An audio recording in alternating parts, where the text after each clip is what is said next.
First ఎవరు వంట చేస్తున్నారు? నేను చేస్తున్నాను. ప్రసన్న గారు. ఓకే, మరి ఇంతకీ ఏం వంట చేస్తారు ఈరోజు? సొరకాయతో రొట్టె చేస్తాను. మరి సొరకాయ రొట్టెకి కావాల్సిన పదార్థాలు ఏంటో ఇప్పుడు చూద్దాం. సొరకాయ తురుము 1 కప్పు, బియ్య పిండి 1 కప్పు, తరిగిన ఉల్లిపాయ 1, తురిమిన క్యారెట్ 1, సన్నగా తురిమిన కొత్తిమీర కొద్దిగా, తరిగిన పచ్చిమిరపకాయలు 2, జీలకర్ర కొద్దిగా, ఉప్పు తగినంత, నూనె 4 టీ స్పూన్లు. రెడీ? 1 2 3 స్టార్ట్. స్టవ్ వెలిగించుకుందాం. ఓకే,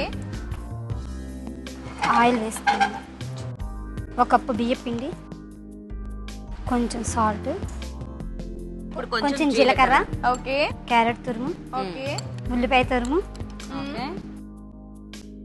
కొత్తిమీర తురుము, ఓకే, కొంచెం పచ్చిమిరపకాయలు, ఇది సొరకాయ తురుము మొత్తం కలిపేసుకుందామండి.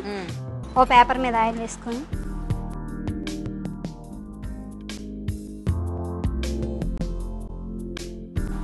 ప్యాన్ మీద పెట్టుకుందామండి.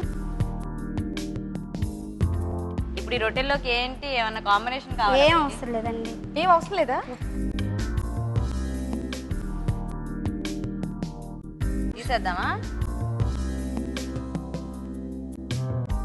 ఓకే, సో మొత్తానికి వేడివేడిగా సొరకాయ రొట్టెలు రెడీ అయిపోయాయండి. టైం ఏమో 6 నిమిషాల 45 సెకండ్లు అయింది.